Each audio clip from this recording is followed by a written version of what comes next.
ओम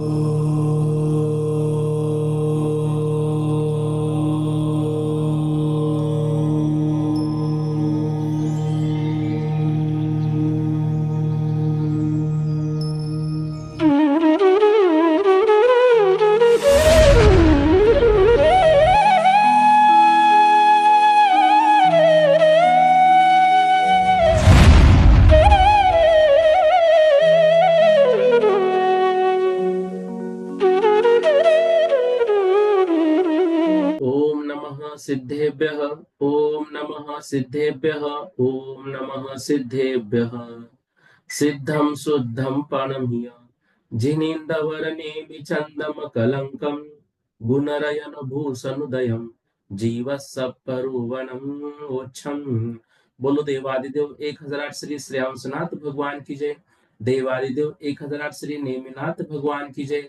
देवादिदेव 1008 श्री बाहुबली भगवान की जय।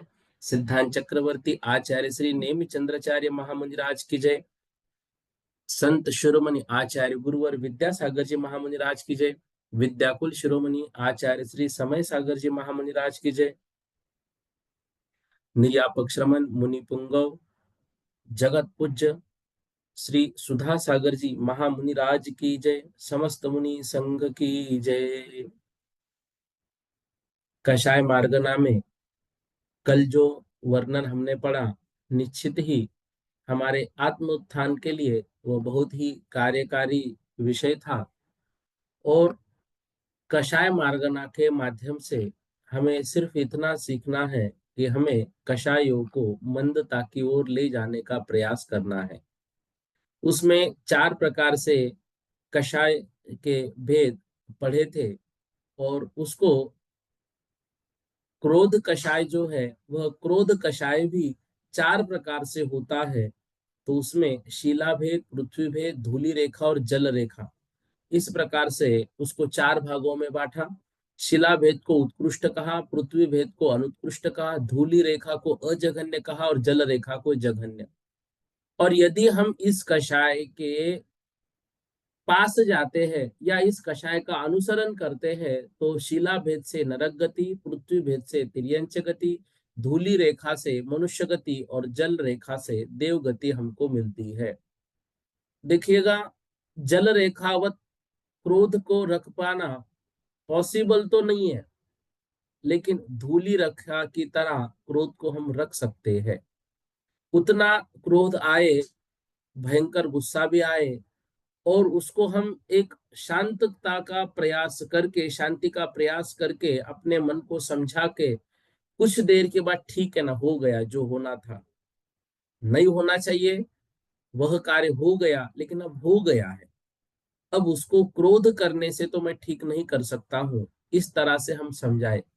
कल बहुत लोगों के प्रश्न आए कि भैया हमारा पर्सनल क्वेश्चन है, हम व्हाट्सएप पर नहीं पूछ पा रहे हैं, लेकिन या फिर हम मतलब कक्षा में नहीं पूछ पा रहे, परंतु बहुत क्रोध आ रहा है या फिर घर में हर बात बात पे अनबन हो रही है, तो हम क्या करें।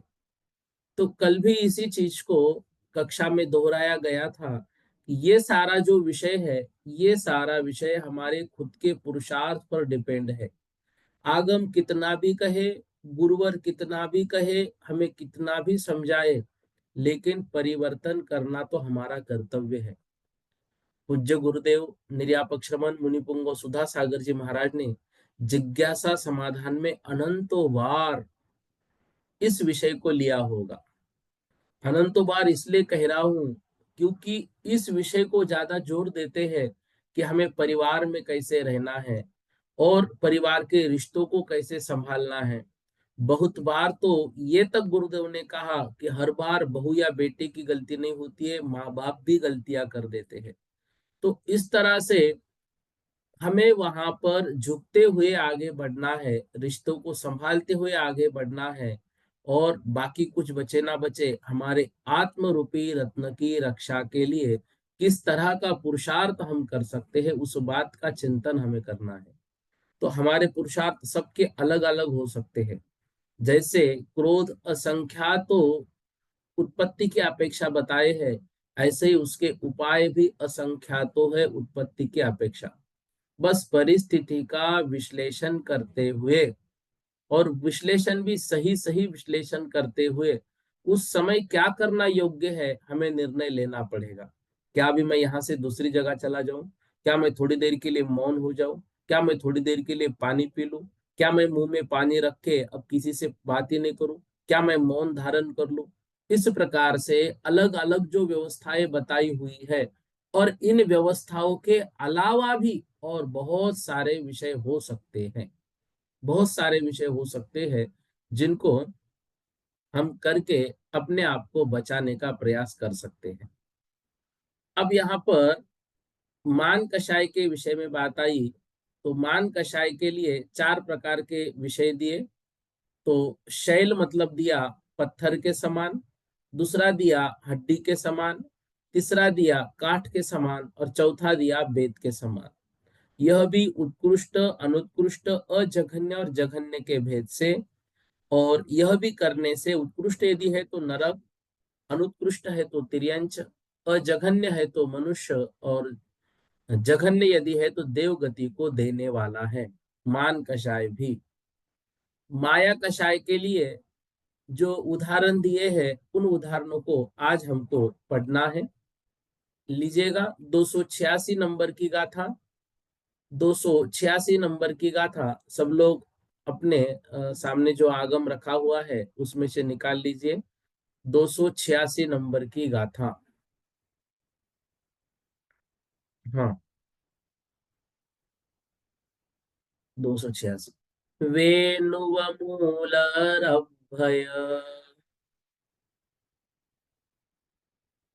वेणुवमूलोरभय,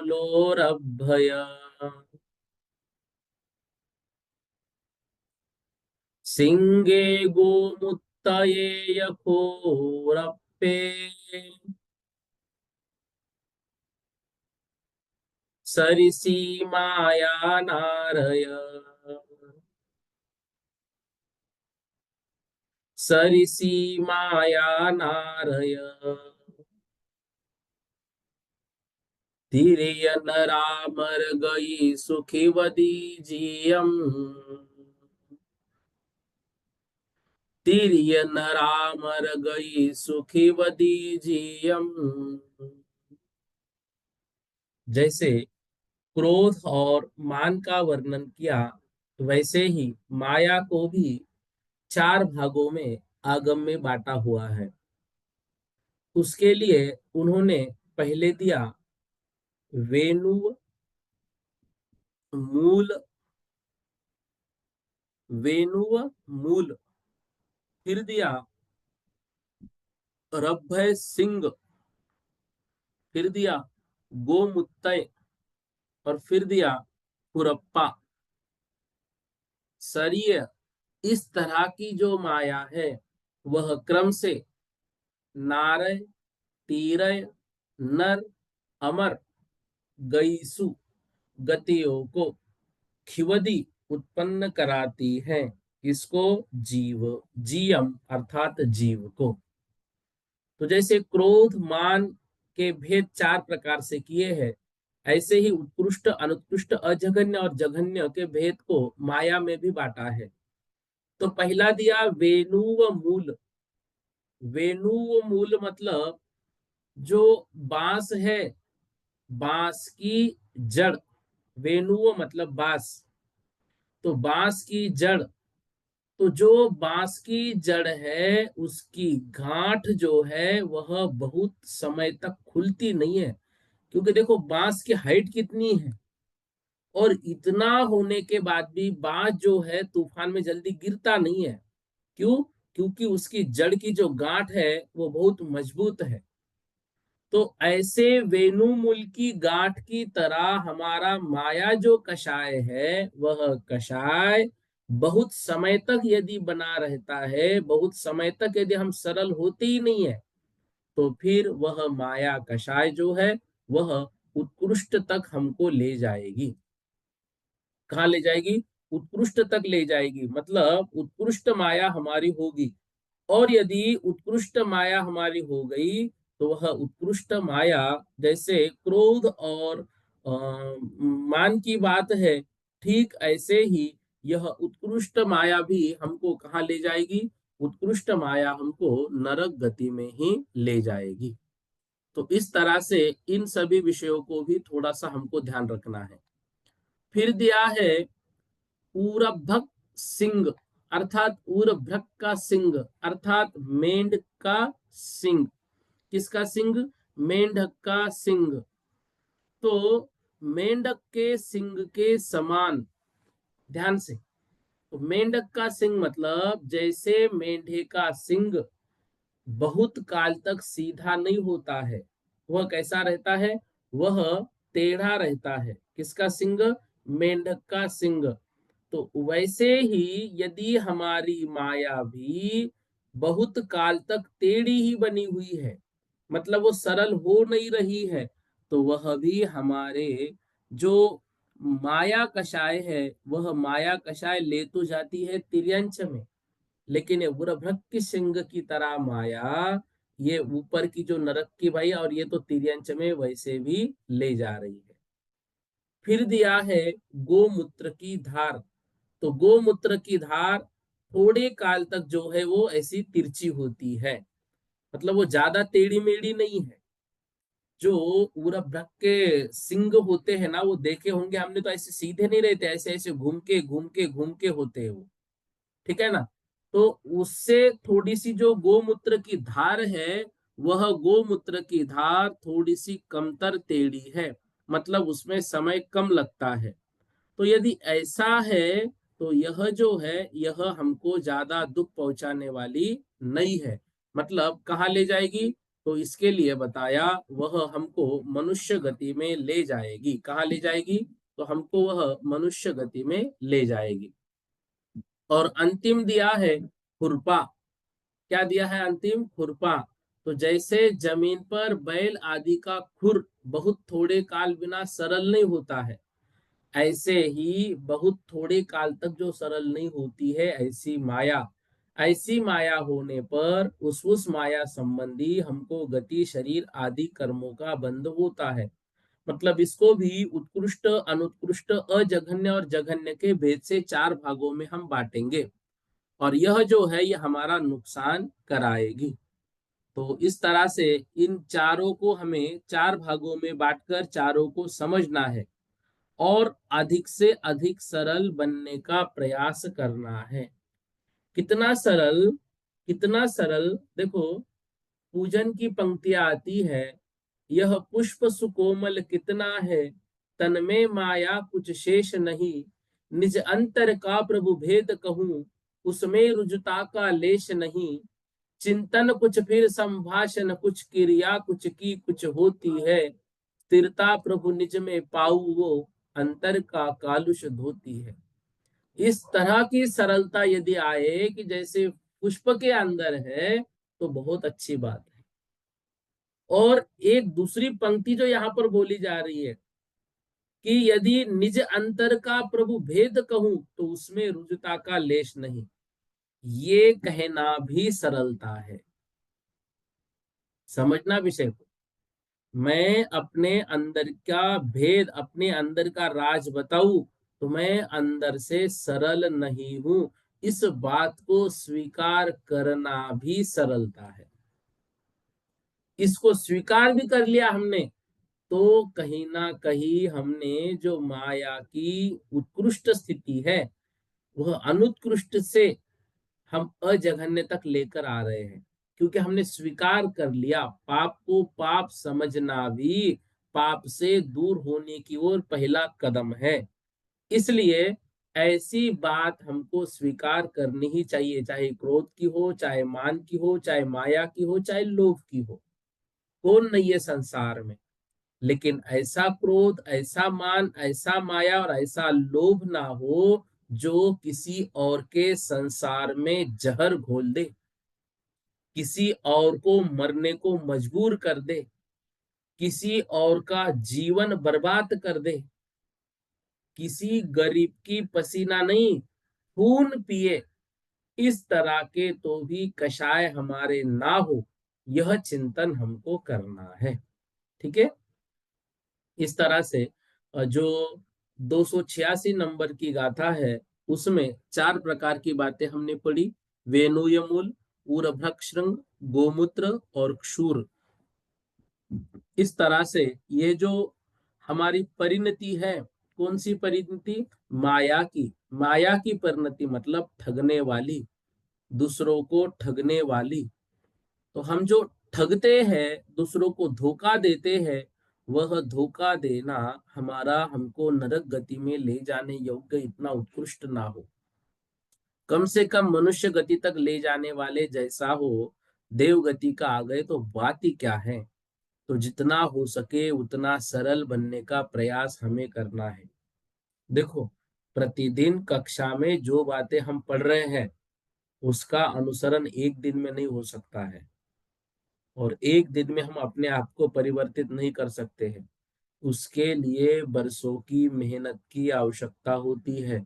यूं कहो कि जन्म जन्म के मेहनत की आवश्यकता होती है, जो हमको अंत समय में ले जाकर, जब मरण आता है, कम से कम उस समय तो भी हम जो जघन्य क्रोध मान माया लोक की परिणति है वो कर सके। अब ये कब होगा? जब हम प्रतिदिन इसका अभ्यास करें, जब हम प्रतिदिन इन बातों को सुने, तो मरते समय क्या अच्छा और क्या बुरा, इतना तो बात हमारे समझ में आएगी। इतनी तो भी शक्ति हमारी रहेगी। ऐसा देखो, इतनी शक्ति रहना भी बहुत कठिन काम है।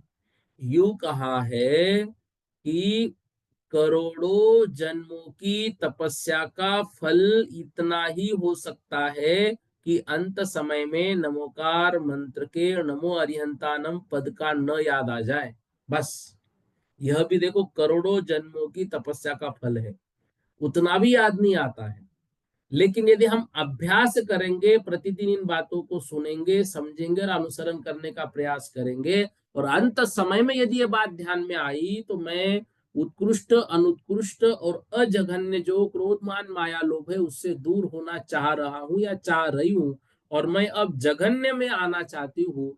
और जघन्य क्यों, मैं तो इन सबसे दूर ही होना चाहती हूँ। ऐसे भाव भी हमारे हो गए, और सोचिएगा उस समय यदि प्राण निकल गए तो क्या गति होगी, कितने हमारे संक्लेश परिणाम दूर हो जाएंगे, और कितने कषायों की मंदता रहेगी, और जिससे क्या पता 5 या 6 भव ही हमारे शेष होने में कारण बन जाए, और वह मरण समाधि मरण हो जाए। इतनी ताकत है आगम में, इतनी ताकत है।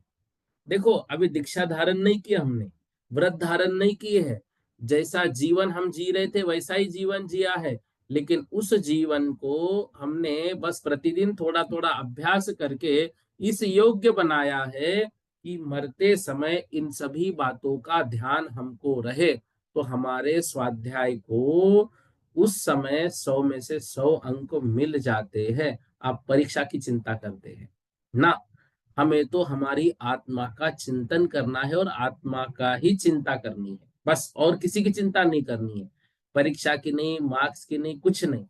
इन सभी बातों का ध्यान मुझे उस समय आ जाए जब मैं अकेला हूं, और उसकी मुझे सबसे ज्यादा आवश्यकता है, बस। ये सब बातें जो है हमको उस समय यदि याद आ गई तो आगम सार्थक है। अन्यथा संसार भर में रहते हुए कषायों से दूर हम नहीं रह सकते हैं। कषायों को करना ही पड़ेगा। हल्का सा क्रोध, हल्का सा मान, हल्का सी माया, हल्का सा लोभ, ये करना पड़ेगा। और हल्के में दोष नहीं है, उसके बिना नहीं रह सकते हैं। लेकिन कल एक विषय समझा था, भले ही कितना कीजिएगा, लेकिन मंदिर में तो इन सभी चीजों से दूर रहने का प्रयास हमको करना है। आइए, 287 नंबर की गाथा आपके स्क्रीन पर है, ग्रंथ में भी निकाल लीजिए। हाँ। किमिराय चक्क तनुमल, किमिराय चक्क तनुमल, हरिदरायेन सरिसवो लो,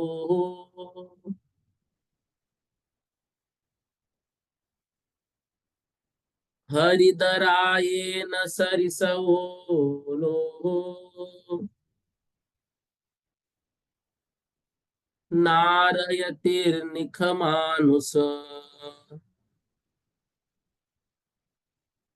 यहाँ पर त्रिक दिया है ग्रंथ में, यहाँ पर थोड़ा सा गलत हुआ है, इसको मैं ठीक कर लूंगा। तिरिक शब्द है देखो ग्रंथ में, नारयतिरिक्खमानुष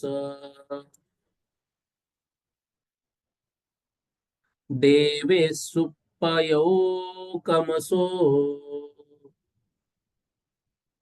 सुप्पा, देवेषुपाययोकमसो।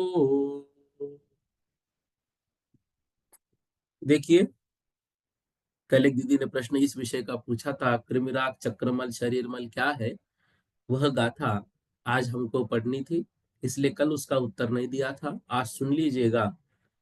तो यहाँ पर सबसे पहले बता रहे हैं किमिराय। किमिराय मतलब कृमिराग।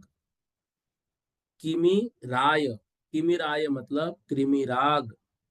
चक्क, तनु, मल, दो चीज हो गई। चक्क, तनु, मल, मल शब्द दोनों के साथ लगाना है। चक्रमल और तनुमल मतलब शरीरमल। हरि, हरिद्र,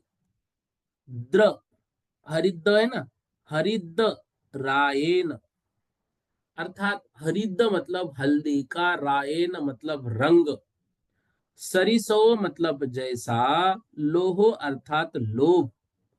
यह नारय तिरिख मानुष और देवे मतलब देवगति में उपयो उत्पन्न कराने में कमसो क्रमशः यह समर्थ है।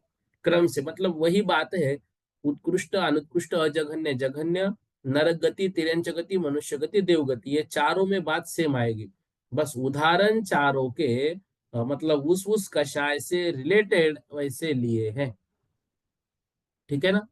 अब देखो, चार प्रकार के रंग की बात यहां पर की गई है। ठीक है, चार प्रकार के रंग की बात यहां पर की हुई है। तो पहला है कृमिराग। पहला क्या है? कृमिराग। होली आ रही है, लोग होली में रंग को खेलते हैं। हम इन रंगों को देखें और हमारा रंग कौन सा होना चाहिए इसका चिंतन करें। यह हमारी होली है। हम कहते हैं ना, होली खेले मुनिराज शिखर वन में। तो वो जो होली खेल रहे, तो रंगों से थोड़ी होली खेल रहे हो, वो कर्मों की होली खेल रहे हैं। तो वह रंग कैसे कैसे चुन रहे देखिए। तो कृमिराग, कृमिराग मतलब होता है कृमि जी का रंग। वह जो होता है, यह कृमिराग, यह रंग जो है यह बहुत समय तक नष्ट नहीं होता है, अर्थात वह बहुत समय तक लगा रहता है। अब देखो, ये जो कृमिराग है, तो ये कृमि कीड़ा जो है उसके मल का जो रंग है ये बहुत घना होता है और वह बहुत काल तक नष्ट नहीं होता है। यूं समझो कि सफेद शर्ट पहना हुआ है और उसपे वो कृमि, जैसे जिससे शहद निकलता है ना, वो कीड़े, उनका मल यदि गिर जाए ना, वो तो वो निकलता नहीं है, वो वैसा के वैसा ही रहता है। तो वो उसको कहते हैं कृमिरा। कृमि मतलब कीड़े। तो कीड़े के मल का रंग यदि लग जाए तो वह बहुत काल तक नष्ट नहीं होता है, तो वह बहुत समय तक आत्मा के साथ रहता है। ऐसा लोभ यदि हम करेंगे तो वह हमारा जो लोभ है उसको उदाहरण दिया है कृमिराग। जल्दी छूटता नहीं है यह लोभ। मतलब अंत समय में भी धर्म याद नहीं आता है, इसको कहते हैं कृमिराग। ऐसा लोभ जो प्रकर्षता को प्राप्त हुआ है। जैसे प्रथमान योग में चेलना रानी के प्रसंग में राजा श्रेनिक के समय का उदाहरण आता है कि एक नंगा व्यक्ति, बाढ़ आई हुई है, सारे लोग घर में जाके पहुंचे हैं और वो एक एक लकड़ी इकट्ठा कर रहा है। और जब उसको राजा ने देखा, रानी भी चिंतित हो गई कि आपके राज्य में ऐसा इतना भी गरीब व्यक्ति कि उसको इतनी बाढ़ में लकड़ियां इकट्ठी करनी पड़ रही है। तो उसको जब पकड़ा गया, प्रसंग वो बहुत बड़ा है, तो तब जाके उसने बोला कि राजन मेरे पास एक बैल है, मुझे वैसा दूसरा बैल चाहिए, इसलिए मैं मेहनत कर रहा हूँ। तो राजा श्रेनिक ने कहा भाई मेरे पास तो बहुत बैल है, देश विदेश से लाए हुए बैल है, आप ले जाओ इसमें से कौन सा। बोले नहीं, मेरे जैसा बैल आपके पास नहीं है। बोले क्या बात कर रहे हो यार, मैं राजा हूँ। बोले नहीं है। तो चलो, बोले मुझे आपका बैल दिखाओ। और उसके घर में, उसके कुटिया में जाके बैल देखा तो हीरे मानिक मोती का बैल बना हुआ था, बड़ा। बोले ऐसा और एक बैल बैल चाहिए। मतलब ये लोभ किस प्रकर्षता को प्राप्त हुआ है। उसके पास इतना बड़ा हीरे मानिक मोती का बैल है कि थोड़ा थोड़ा भी उसमें से निकाल के रोज बेच के खाए तो जिंदगी एक नहीं, सातों आठों पीढ़ियां निकल जाए। लेकिन ये कृमि कीड़े की तरह ऐसा चिपक गया। तो उसको क्या मिला बाद में, प्रसंग में राजा ने जब्त कर लिया। बोले इतना रखना तो पॉसिबल नहीं है। इस तरह से चक्रमल है। चक्रमल, चक्रमल मतलब पहिए का मल। देखो, चक्रमल मतलब होता है पहिए का मल। पहिए का मल मतलब, जैसे यहाँ पर एक उदाहरण दिया है ग्रीस आदि का। तो जैसे पहले समय में भी जो गाड़ी के पहिए होते थे उसमें ग्रीस डाला जाता था। और वह ग्रीस यदि कपड़ों को लग जाए तो निकलता है क्या? नहीं निकलता है, बहुत समय तक वो रहता है। उस तरह का यदि लोभ है तो वह चक्रमल लोभ है। तनुमल, तनुमल मतलब जैसे शरीर पर कोई मल लग जाता है। अब वो मल लग जाता है, दिख रहा है, लेकिन थोड़ा थोड़ा यदि हम उसको सफाई करेंगे तो वो निकलने में समर्थ भी है, वो निकल भी सकता है। इस तरह से ये हमारा कार्य हो सकता है। और फिर हरिद्रा राग मतलब हल्दी का रंग। तो हल्दी का रंग जो है वो बहुत थोड़े समय में ही निकल जाता है, वो ज्यादा देर तक नहीं रहता है। इस प्रकार सा जो ऐसा लोभ हम करें, तो जैसा लोभ होगा उस लोभ संबंधी गति शरीर आदि कर्मों को हम बांधते हैं। ठीक है, वैसी वैसी गति और मतलब शरीर वहां का हमको प्राप्त होता है। विनीता दीदी क्या कह रहे हैं? हाँ, जय जिनेन्द्र भैया जी। जय जिनेन्द्र। भैया जी, वो मेंढी के सींग क्या कैसे होते हैं? और मेंढा क्या, मेंढी कौन सा जीव है? तो कैसा होता है देखो, मेंढा? मेढे का सिंग मतलब एक हिरन की प्रजाति है ये। तो जो काले प्रकार के हिरन आते हैं ना, उनके सिंग जो है यहाँ से ऐसे घूमे हुए रहते हैं। और अच्छा। फिर लास्ट में एक टोक निकलता है, तो वो सिंग बहुत घूमे हुए रहते हैं। उसको बोलते हैं मेढ़े के सिंग। जी।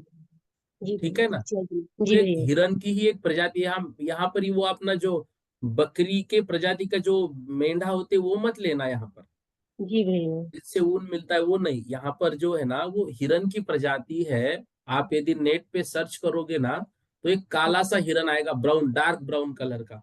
और उनके ऐसे सिंग गोल गोल गोल गोल आएंगे। वो हिरन की बात है। ठीक है। जी जी भैया जी, जय जिनेन्द्र भैया। देखिएगा यहाँ पर कषायों के उत्कृष्ट से लेकर जघन्य तक के स्थान को दृष्टांत के माध्यम से समझाया हुआ है। क्रोध, मान, माया, लोभ, उत्कृष्ट, अजघन्य और जघन्य। तो क्रोध के लिए क्या उदाहरण दिए? शिलाभेद, पृथ्वी भेद, धूलि रेखा, जल रेखा। और मान में शैल, अस्थि, काष्ठ और बेत। माया में बांस की जड़, मेढे की सिंग, गोमूत्र और खुरपा। लोभ में किरमिच का रंग, चक्रमल शरीर का मैला और हल्दी का रंग। कल दीदी का एक मैसेज आया था कि हमारे इसमें पहले इसमें पत्थर भेद लिखा है, दूसरे में पृथ्वी भेद। तो शिला भेद और पृथ्वी भेद एक ही बात है, और दूसरे इसमें पृथ्वी भेद। बस शिला जो है वो पत्थर समझना, पृथ्वी में यहाँ पर जमीन समझना। और धूलि मिट्टी के कण है, और जल तो जल है। ठीक है ना। और इनसे गति कौन सी मिलेगी? यदि कोई भी क्रोध, मान, माया, लोभ का उत्कृष्ट स्थान हो तो नरक गति मिलेगी। और यदि उनका अनुत्कृष्ट स्थान है तो तिर्यंच गति मिलेगी। और अजघन्य स्थान है तो फिर हमको मनुष्य गति मिलेगी। और जघन्य स्थान है तो देव गति मिलेगी। इस तरह से ये सबके संबंध में यहाँ पर समझाया गया है। ये ऐसा ही जो हमारा कषाय है, वो जघन्य की ओर जाने के लिए उत्कृष्ट और अनुत्कृष्ट की स्थिति को हम कम करने का प्रयास करें। ठीक है ना। उत्कृष्ट और अनुत्कृष्ट का त्याग नहीं, उसको कम करने का प्रयास करेंगे तो अजघन्य और जघन्य की ओर हमारा गमन होगा, और निश्चित रूप से होगा। उसमें कोई दिक्कत नहीं है। ठीक है। अब देखो, अगली जो गाथा है, अगली गाथा में आगम के दो प्रमाणों का उल्लेख किया गया है। देखिएगा, एक बात होती है कि उस कषाय के कारण उस गति में पहुंच जाना। तो जैसे हम पढ़ते हैं, जो मायाचारी है, माया तैरज्ञोनस्य, जो बहुत आरंभ बहुत परिग्रह है, मनुष्य गति का कारण है। अल्प सॉरी बहुत आरंभ बहुत परिग्रह नरक गति का कारण है। अल्प आरंभ अल्प परिग्रह ये मनुष्य गति का कारण है। और जो मतलब अकाम निर्जरा है, बाल तप है, जो सराग संयम है, जो क्षांति वृत्ति है, जो नम्र वृत्ति है, ये सब देव गति के कारण है। तो यहाँ पर ये बता रहे हैं कि हम उस गति में मान लो पहुंच गए, जैसे देव गति में पहुंच गए, नरक गति में पहुंच गए, तिर्यंच गति में पहुंच गए, मनुष्य गति में पहुंच गए, तो वहां पर उत्पन्न होते ही पहले समय में हमारा क्या रहेगा? क्रोध रहेगा, मान रहेगा, माया रहेगा, लोभ रहेगा, क्या रहेगा? तो उस विषय में आगम में हमारे दो प्रमाण प्राप्त होते हैं। नीचे देखिएगा, और आपको एक चार्ट में बनाया है। तो जो पहला सिद्धांत है, तो वह पहला सिद्धांत महाकर्म प्रकृति प्राभृत कर्ता भूत बलि आचार्य के अनुसार है। यहाँ पर वो कह रहे हैं कि कोई नियम नहीं, कोई भी कषाय का उदय संभव है। मतलब जिस गति में गए, जैसे नरक गति में गए, तिर्यंच गए, मनुष्य गए, ऐसा कोई देव मतलब गति का वहां नियम नहीं है, कोई भी कषाय हो सकती है, ऐसा कह रहे हैं। लेकिन द्वितीय सिद्धांत कषाय प्राभृत के व्याख्याता यति वृषभाचार्य के अनुसार नरक गति में उत्पन्न होते ही क्रोध, तिर्यंच गति में माया, मनुष्य गति में मान, और देव गति में लोभ। तो देखो, पढ़ने पर दोनों भी प्रमाण प्रतीत होते हैं। मतलब नरक गति में उत्पन्न होने के बाद जब वो भाले, तलवार आदि जो अस्त्र शस्त्र पे जीव का जन्म होता होगा, तो वहां पे जब वो गिरता है, बॉल की भांति बताया, तो उसपे उनको चुभते होंगे तो क्रोध उठता होगा। फिर ऊपर उड़ता है, फिर वहां पर गिर रहा है, तो निश्चित रूप से क्रोध आ सकता है। तो यह भी प्रमाण ठीक लगता है। और कह रहे कि कोई भी कषाय हो सकती, कोई भी तो एक तो होगी होगी। तिर्यंच गति में मायाचारी जन्म से ही कहते हैं। देखो, तिर्यंच जन्मने के बाद वह जो बच्चा है, वह बच्चा अब माया से लिप्त कैसे है? अब इस बात का तो मतलब हम अंदाजा नहीं लगा सकते हैं। लेकिन जैसे क्रूर प्राणी है, शेर आदि के, तो वो बच्चे जन्मते ही जैसे वो बराबर उनके उनके जो माता पिता है उनके साथ जुड़ जाते हैं, या उनकी जैसे हरकतें करने लग जाते हैं, चलने लग जाते हैं, इस तरह से।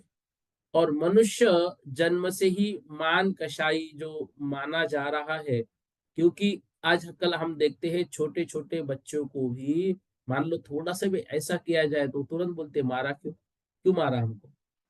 एक समय बात ऐसी थी कि यदि विद्यालय में हम लोग मार खा के आते थे तो घर पे और मार पड़ती थी कि तूने कुछ गलती की होगी बोल के। और आजकल घर पे उनको थोड़ी सी थप्पड़ भी लगे तो वो और उल्टा जवाब देते क्यों मारा बोल के। तो मतलब बचपन में ही कहीं ना कहीं मान नजर आ रहा है। तो यह हो सकता है कि भाई ये मनुष्य गति में प्रथम समय से थोड़ा सा मान जो है वादिक हो। और देवों में भी वो जन्मने के बाद वो जो इतने सारे वैभव को देखते हैं। मुझे याद है सरवार सिद्धि में जब हमने जन्म की व्याख्या देवगति के पढ़ी थी, तो वहां जन्म होने के बाद मतलब कितना सुंदर वर्णन दिया हुआ था कि कैसे उनका स्वागत किया जाता है, कैसे वहां पर वो सारे वैभव को देखते हैं, और इतने सारे वैभव को। और उसके बाद गले की माला देखते हैं कि भाई अभी इतनी सारी उम्र है और इतना सारा हमको इन सभी भोगों को भोगना है, तो हो सकता है उनके अंदर लोभ हो। तो दोनों भी बातों को हमको लेके चलना है, दोनों भी प्रमाण को मानना है। अब यदि परीक्षा में ये प्रश्न आता है कि कौन से गति में उत्पन्न होने के बाद प्रथम समय में कौन सा मतलब कषाय रहता है, तो आपको भले ही आचार्यों के नाम याद ना हो, क्योंकि गाथा में उनके नाम नहीं दिए, लेकिन दोनों प्रमाणों का उल्लेख दिया है। तो दोनों प्रमाणों को हमें समझना है। गाथा का अर्थ हम लेंगे। एक सेकंड। श्रीमती रेणु जी जैन, आपका कुछ प्रश्न है? रेणु दीदी जी बोलिए। एक हेलो, जय हाँ जिनेन्द्र बोलो भैया। जय जिनेन्द्र बोलो। भैया मेरा प्रश्न गाथा नंबर 219 से है।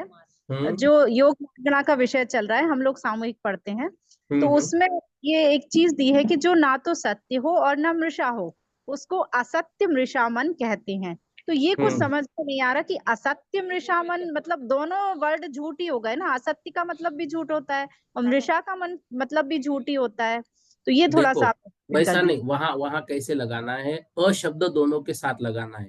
असत्य, अमृषा। असत्य मतलब वो सत्य नहीं है, और अमृषा मतलब वो झूठ भी नहीं है, ऐसा लगाना है। वहां पर जी अशब्द दोनों के साथ लगाना है। जी भैया, जी जी, समझ धन्यवाद गए? भैया। जी भैया, समझ में आ गया। बस वो उतना सा ही मिस्टेक थी, वो आपने नहीं ठीक नहीं, कर ठीक दी। है, ठीक है ना, क्लियर है। उसको अनुभव ठीक। बोलते हैं, जो ना सत्य है ना झूठ है। हाँ भैया जी। जी, जय जिनेन्द्र भैया। तेज। आइए, अभी ये गाथा हम पढ़ते हैं 288 नंबर की। हम्म। नारय तेरे कनर सुर, नारय तेरे कनर सुर,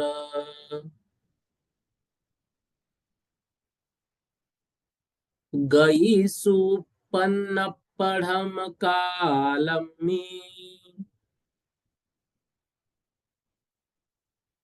गई सुपन्न पढ़म कालमी, को हो माया मानो, को हो माया मानो, लोहू दवो अनियमो वापी, लोहू दवो अनियमो वापी। जो प्रसंग हमने अभी यहाँ पर समझा, उसी प्रसंग की व्याख्या यहाँ पर गाथा के माध्यम से आचार्य महाराज जी कर रहे हैं। नारय तिरिय नर सुर गईसु। तो नारक, तिर्यंच, मनुष्य और देव गतियों में उत्पन्न, उत्पन्न होने के परम कालम ही, पहले ही काल में। ठीक है, देखो सब जगह पे सप्तमी विभक्ति दी है।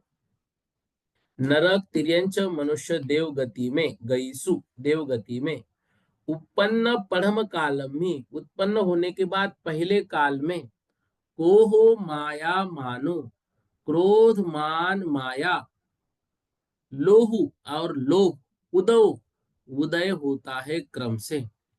मतलब नरक गति में क्रोध का उदय, तिर्यंच गति में माया का उदय, मनुष्य गति में मान का उदय, और देव गति में लोभ का उदय। कब? उत्पन्न होने के बाद पहले समय में, उत्पन्न होने के बाद पहले समय में उनका ये उदय हो सकता है। और फिर एक बात और लिख रहे हैं, अनियमो वापी। और आगम में दूसरा प्रमाण यह भी मिलता है कि कोई नियम भी नहीं है, तो हमको दोनों को स्वीकार करना है। हमने पहले ही समझा था कि सिद्धांत चक्रवर्ती आचार्य नेमि चंद्राचार्य जी ने ये जो गोमटसार ग्रंथ लिखा है, ये विभिन्न ग्रंथों को पढ़कर उनका सार, जो कि श्रावकों के लिए उपयोगी है और जिसको श्रावक पढ़ सके, आगम ग्रंथों को, तो आगम ग्रंथों का सार सार इसमें लिया है, सिद्धांत ग्रंथों का सार सार इसमें लिया है। तो दोनों मत उन्होंने पढ़े, कषाय प्रावृत और महाकर्म प्रकृति प्रावृत। तो दोनों के विषय में यहाँ पर उन्होंने लिख दिया कि जो नरक, तिर्यंच, मनुष्य और देवगति में क्रम से क्रोध, मान, माया, लोभ, इसका उदय होता है उत्पन्न होने के प्रथम समय में, यह भी आगम में प्रमाण मिलता है। और दूसरा प्रमाण यह भी मिलता है कि कोई भी नियम नहीं है। दूसरा प्रमाण कौन सा मिलता है? कि कोई भी नियम नहीं है। इस प्रकार से दोनों भी प्रमाण हमको स्वीकार्य है, दोनों भी प्रमाण हमको समझने हैं। तो ये दोनों भी आचार्य जो है, ये दोनों आचार्य मतलब हमारे भरत क्षेत्र में अभी केवली और श्रुत केवली नहीं है, और उनके समीपवर्ती आचार्य जो उनके आचार्यों से अधिक ज्ञान के धारक, अर्थात विदेह क्षेत्र में आदि जाकर उनके तीर्थंकरों के निकट जाकर मतलब शास्त्रार्थ करके संशय, विपर्य, अनर्थ वसाय को दूर करने में समर्थ हो, ऐसे कोई आचार्य उस समय नहीं होंगे। इस कारण से यहाँ पर निर्णय नहीं लिया गया। और इसको हमें स्वीकार करना है। अब देखिए, यहाँ पे ऐसा मत समझना कि हमारा जो मिथ्यात्व है वह अभी किसी एक निर्णय को नहीं ले पा रहा है तो अनध्यवसाय यहाँ पर हो रहा है हमारा। नहीं, हम आगम के दो बातों को स्वीकार कर रहे हैं, और दो ऐसी बातें हैं जिससे हमारे सम्यक दर्शन में रंच मात्र भी दिक्कत नहीं होती है, हमारे सम्यक दर्शन में कोई दिक्कत उससे नहीं पहुंचती है। इसलिए इन दोनों बातों को स्वीकार करने में हमें कोई दिक्कत नहीं है, हमें दोनों भी मत स्वीकार्य है, क्योंकि दोनों भी महान आचार्य हैं और दोनों भी महान आचार्यों ने वो दोनों बातें लिखी है। देखो होता क्या था, पहले समय में जो भी ऐसे बहुत बार आता है ना कि दोनों नियम आगम में मिलते हैं, तो ये क्या होता है, अलग अलग जगह पर दोनों आचार्य हैं, दोनों की वाचना चल रही है, किसी ग्रंथ का अर्थ कर रहे, तो उन्होंने जो जो उनको पूर्वाचार्यों से मिला उन बातों को उन्होंने लिखा। और अब एकाध कोई बात ऐसी आती है तो उसके ऊपर फिर वाचना होती थी, फिर प्रमाण ढूंढे जाते थे और फिर उस पर निर्णय लिया जाता था। तो बहुत सारे प्रसंग ऐसे उस पर वाचना नहीं हो पाई, वो दोनों मिल नहीं पाए हैं। आप देखते हैं मतलब निर्यापक श्रमण पूज्य गुरुदेव श्री सुधा सागर जी महाराज जी के पास हर वर्ष दो प्रकार की संगोष्ठियां होती है। एक तो सांगानेर के जो स्नातक है वो सभी विद्वान आकर उनके लिए एक एक ग्रंथ दिया जाता है, ग्रंथ के कुछ विषय दिए जाते हैं, तो उस विषय के विषय में खोज के आलेख प्रस्तुत करने होते हैं। तो वो आलेख लिखकर वहां पे प्रस्तुत करते हैं। तो उस आलेख में क्या होता है, जैसे एक देवगति है, तो देवगति के संदर्भ में हमारे आगम में क्या क्या उल्लेख है, तो उस विषय का पूरा मतलब शब्द को अन्यथा मत लेना, विषय को और उदाहरण को उदाहरण के तौर पे लेना, मतलब एक पोस्टमार्टम कर देते उस विषय का, पूरा वहां पर आगम वहां पर खोलकर रख देते हैं। और उसके बाद भी फिर गुरुदेव जब उस आलेख को पढ़ते हैं सुनते हैं तो उसके और वो प्रश्न पूछते हैं कि नहीं यहाँ पर ये और विषय आना चाहिए था, यहाँ पर ऐसा। तो ऐसी संगोष्ठियां पहले समय में भी होती थी। दूसरी संगोष्ठी होती गुरुदेव के समक्ष में अखिल भारतीय विद्वत परिषद की संगोष्ठी, उसमें तो और भारत के जाने माने प्रगाढ़ बड़े बड़े विद्वान आते हैं, जिनकी उम्र लगभग मतलब 50-60 से ऊपर है, जिन्होंने कई सारे कॉलेज यूनिवर्सिटी में बड़े बड़े पदों पर कार्य किया है और अपना जीवन धर्म के लिए समर्पित किया है, अपना जीवन पूर्ण आगम के लिए समर्पित किया है। ऐसे वहां पर बड़े बड़े प्रकांड विद्वान आते हैं और उनके लिए भी ऐसे विषय दिए जाते हैं, और उस विषय पर फिर वो आलेख जो है वहां पर प्रस्तुत होता है। मतलब मैं छोटा हूं लेकिन सौभाग्यशाली हूँ कि दोनों संगोष्ठियों में सहभाग लेने का मौका प्राप्त होता है, आलेख प्रस्तुत करने का मौका मिलता है। तो जहाँ वहां पर जब बड़े बड़े विद्वानों को सुनते हैं तो ऐसा लगता है कि मतलब हमारे आगम में कितना ज्ञान भरा पड़ा है। मतलब अभी हम जो पढ़ रहे हैं, अभी हम जो समझ रहे हो, तो विषय अभी बहुत कम है, अभी तो बहुत सारा आगम पढ़ना बाकी है। मतलब ऐसे ऐसे विषय वहां पर हमको मिलते हैं। जैसे इस वर्ष जो मतलब तीर्थंकर भगवान और उनकी परंपरा, और जो 63 शलाका पुरुष और उनकी परंपरा के विषय में आपको यूट्यूब पर सब आलेख सभी के मिलेंगे, सब वहां पर जो हुए थे बहुत बढ़िया बढ़िया, मतलब ऐसे ऐसे विषय खोजते हैं। और फिर इतना सब आलेख होने के बाद भी गुरुदेव उसमें जो 10-12 प्रश्न निकालते हैं तो वो तो और गजब ही होते हैं, मतलब वो और कितना अध्ययन करते होंगे। मतलब एक विद्वान को तो अध्ययन करना एक विषय पर, और गुरुदेव को वो सुनना है तो उसके लिए उनको सभी विषयों का अध्ययन, सभी आगम को पढ़ना है, और उतना सब कुछ उन्होंने पढ़ा है, उसको सबको ध्यान रखा है, सबके आलेख सुन के उसमें से छोटी सी छोटी गलती जब वो निकालते हैं तब पता चलता है कि क्या ज्ञान है गुरुदेव के पास। तो ऐसी संगोष्ठियां जब होती थी तो उसका निर्णय लेने के लिए उनका निर्णय वहां पर लिया जाता है। तो ऐसे ही कुछ विषय रह जाते हैं आगम में जिनके विषय में निर्णय हुआ नहीं होता है, इसलिए दोनों मत को हमें स्वीकार्य करना होता है। हाँ, एक मिनट, इस विषय में क्या प्रश्न है? अल्पना जी कान्हेर, बोलिए दीदी। हाँ, हेलो भैया जी, जय जिनेन्द्र। जय जिनेन्द्र, बोलिएगा। हाँ भैया जी, ये चारों कषाय प्रथम समय में आप बोल रहे हैं कि रहते हैं, तो भैया जी नरक में जो शाहीक सम्यक दृष्टि और मिथ्या दृष्टि, उनके कषाय क्या एक समान रहते हैं? देखो, जो क्षायिक सम्यक दृष्टि जीव वहां पर पहुंचा तो वो कौन से नरक तक जाता है? तीसरे नरक तक। हाँ, तीसरे तीसरे और मिथ्या दृष्टि जीव। मिथ्या दृष्टि जीव तो आगे भी जाएगा।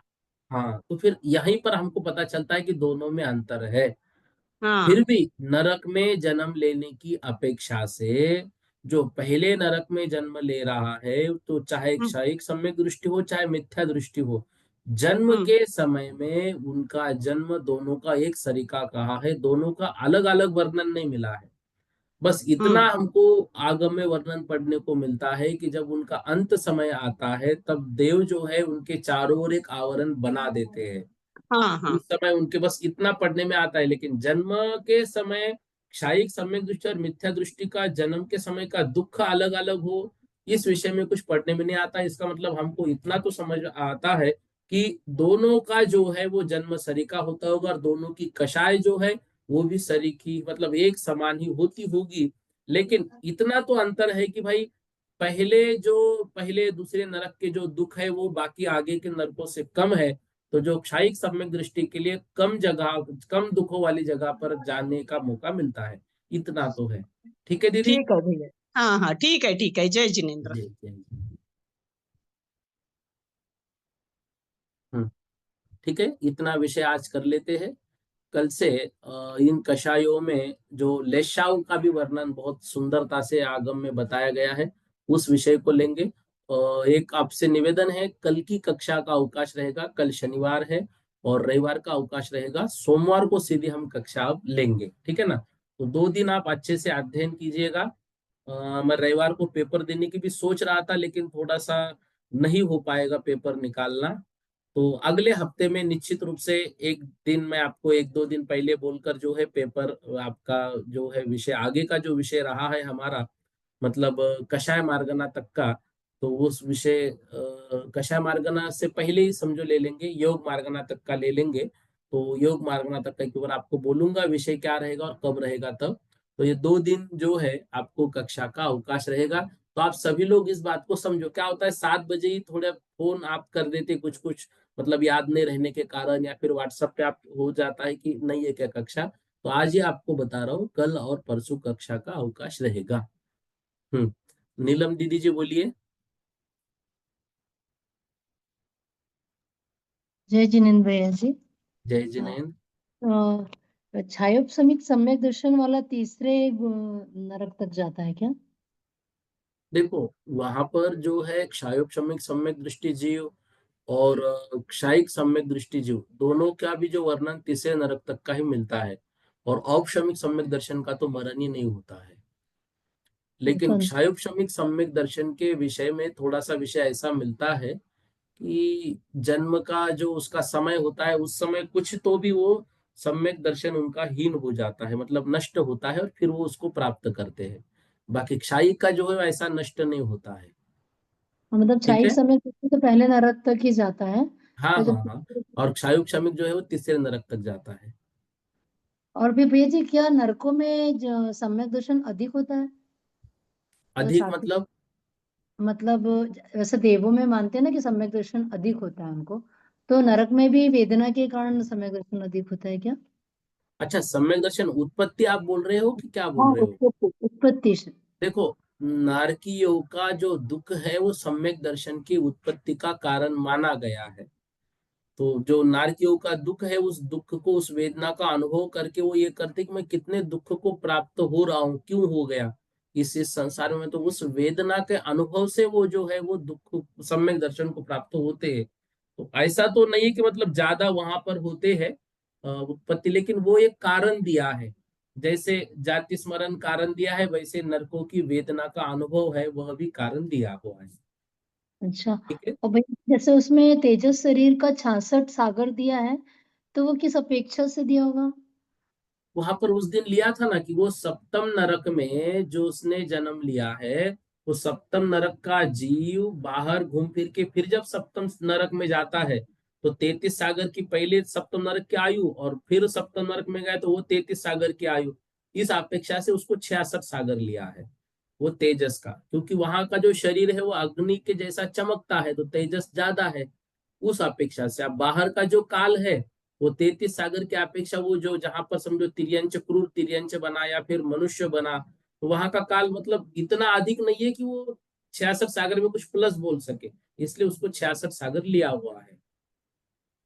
जी भैया जी, ठीक जय है जिनेंद्र जी, जय जी। जिनेंद्र भैया जी। एक बात और बोलना भूल गया, आज कुछ लोगों ने मेरे पास गाथाएं रिकॉर्डिंग करके भेजी है वीडियो में। अब सबके नाम तो मैं नहीं जानता हूँ, लेकिन 5-6 लोगों के मैसेज आए हुए हैं। तो कुछ गाथाएं वो 1 मिनट में ऐसे जीव कांड की गाथाएं ऐसा बोल रहे हैं, तो बहुत अच्छी बात है यदि आप गाथाएं याद कर रहे हो तो। श्रीकांता जी जैन बोलिएगा। भैया जी, भैया जय जी, जिनेन्द्र। छायक सम्यक दृष्टि जीव है जो, तो वो नरकों में मतलब जाता है तो प्रथम यानी शुरू से ही मार काट होने लगती है, मतलब वो क्या वो क्रिया से वो भी अन्य लोगों को दुख देता है। क्षायिक सम्यक दृष्टि जो जाता है वहां पर, तो वो अन्य लोगों को दुख देता है। और देखो नरक की जो पर्याय है ना, वो पर्याय ही ऐसी कि ये सब कार्य वहां पर होते ही रहते हैं। वो अलग से कहीं पर ऐसा छुप के शांति से बैठता हुआ ऐसा नहीं है, दुखों को तो वो भी सहन करता है। और वो मार काट है या अलग रूप से शरीर बनाना है, ये सब उसके होते ही है। उस वेदना से वो नहीं बच पाते हैं। अच्छा जी ठीक है। भैया जी, तो मतलब उधर छायक सम्यक दृष्टि होती हुई भी धर्म ध्यान तो बिल्कुल कर नहीं पाते होंगे, इसी वो में तो ही लगे विषय ही रहते नहीं, होंगे, ध्यान का तो विषय ही नहीं है। क्योंकि वो नरक मतलब द्रवच्छेद काल भाव के अनुसार यानी ना वो नहीं ना कर ना पाते ना, होंगे। नहीं नहीं। ठीक है, ठीक है, जय जी।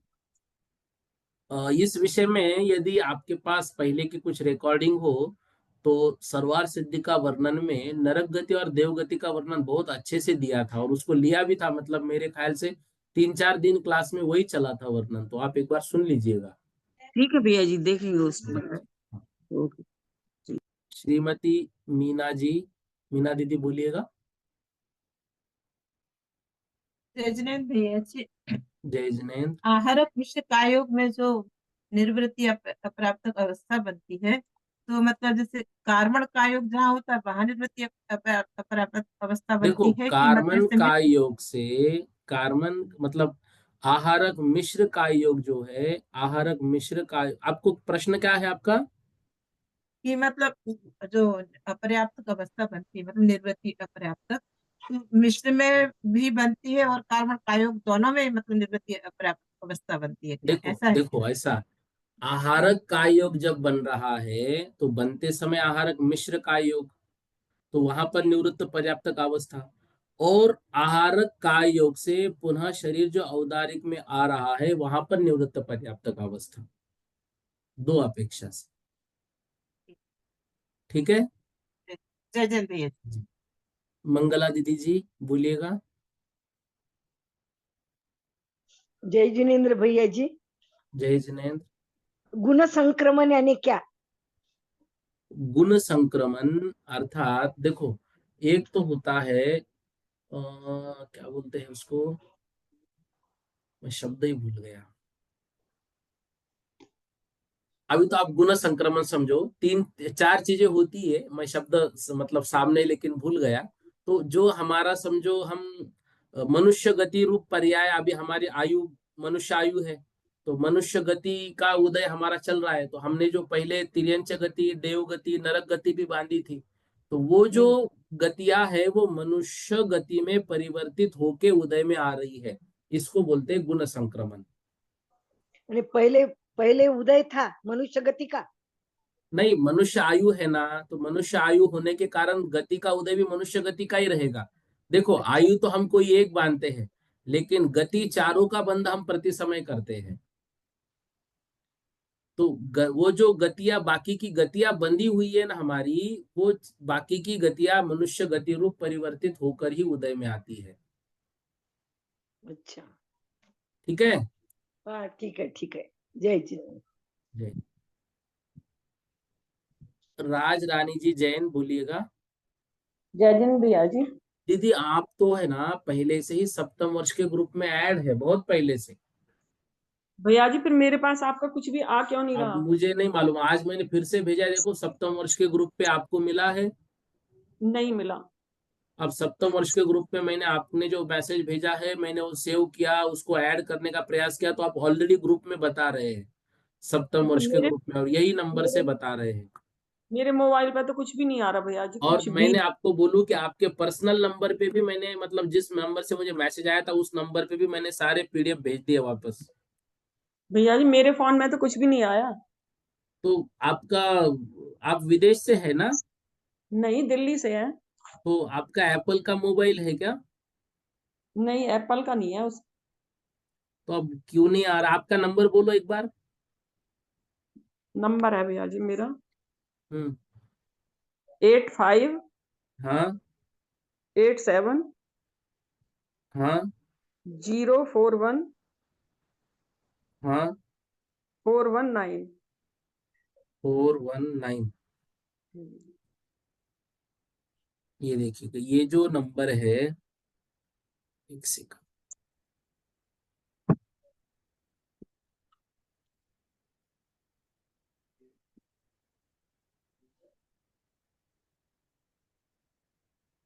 क्षमा चाहता हूँ, सबका मैं 1 मिनट ले रहा हूँ,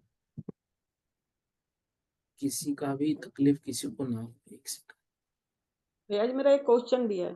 अब ये देखो, already added in the group आपका बता रहे हैं मुझे, तो आप सप्तम वर्ष के ग्रुप में है। हाँ जी, फिर आ क्यों नहीं रहा भैया जी? अब वो मुझे भी नहीं मालूम, थोड़ा सा आप मोबाइल एक बार दिखा देना। और मैंने भेजा हुआ है, मैंने फिर से आपको भेज दिया अभी। ठीक है, थैंक यू भैया जी। भैया जी मेरा एक हाँ क्वेश्चन भी है। हाँ बोलो। 61 नंबर गाथा से है। हम्म। यहाँ पर चारित्र की अपेक्षा, उसमें 11वें गुण स्थान में चारित्र की अपेक्षा औपसमिक भाव और सम्यक की अपेक्षा औपसमिक छायिक, ये मतलब दो तरह से भाव, ये अलग अलग किस तरह है? कौन से इसमें बता रहे आप? 61 नंबर गाथा 45 पेज। नहीं नहीं, पढ़ो ना, किसमें क्या क्या है। 11वें गुण स्थान में हम्म चारित्र की अपेक्षा केवल औपसमिक भाव और हम्म। सम्यक की अपेक्षा औपसमिक छायिक, तो औपसमिक भाव और छायिक में क्या अंतर है? हाँ देखो, बहुत अच्छा प्रश्न, कुछ नहीं है।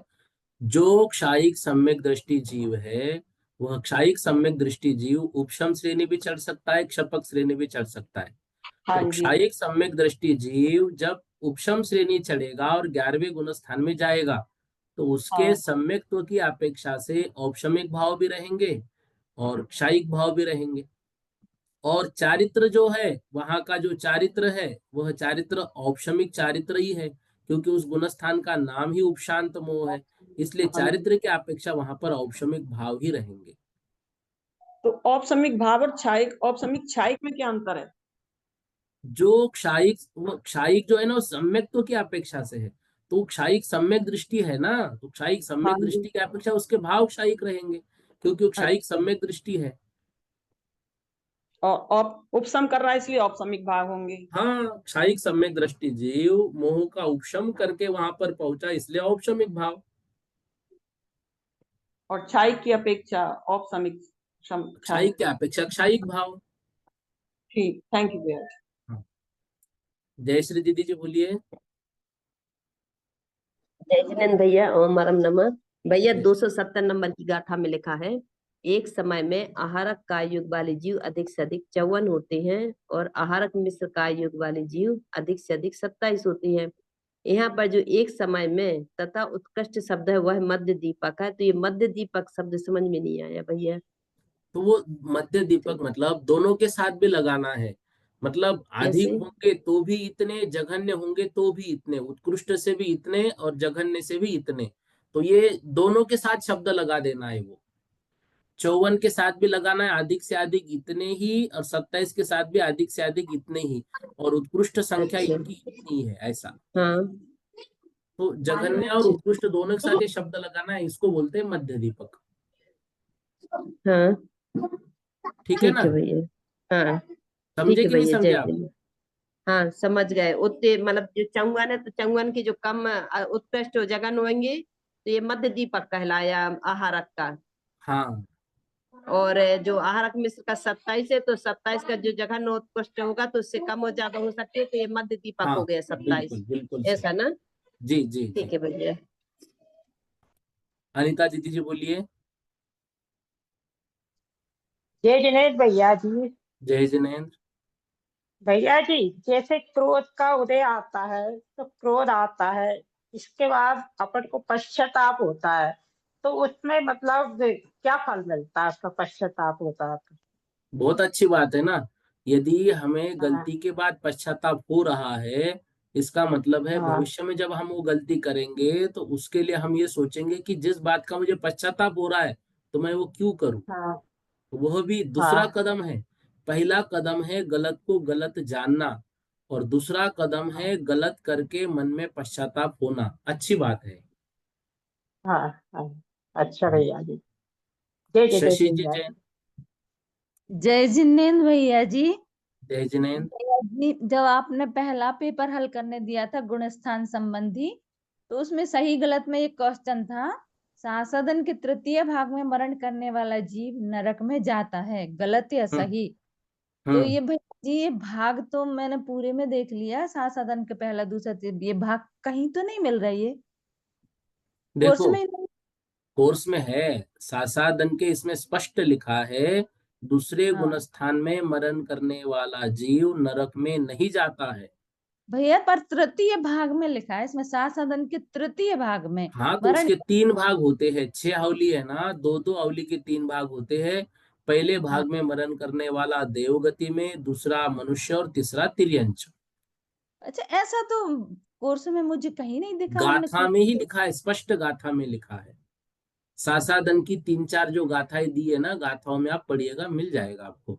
अच्छा, मैंने खूब ढूंढा, मुझे मिला नहीं ये भाग नहीं वाली नहीं, बात। ये तो मालूम है है नरक गाथा। नहीं जाता।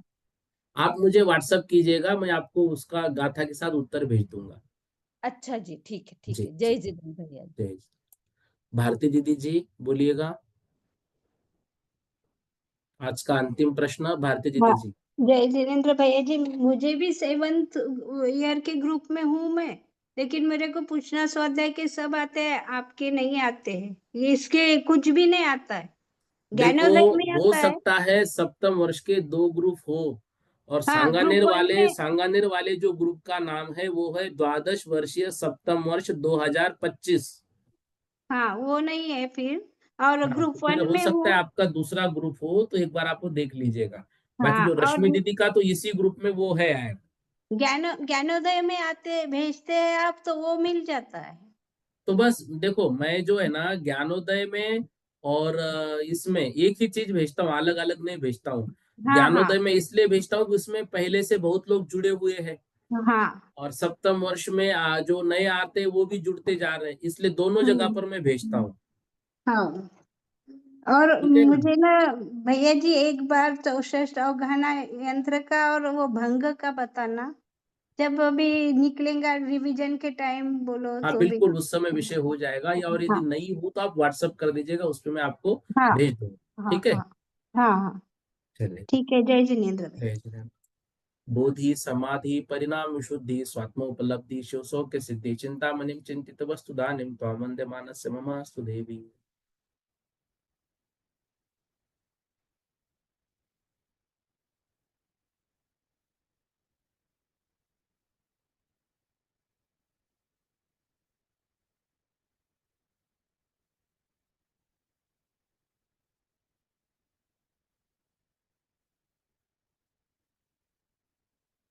कुल द्वादशांग जनवानी माता की जय, सिद्धांत शास्त्र की जय, सभी प्रतिमाधारियों को सादर वंदना, बाकी सभी को सादर जय जिनेन्द्र।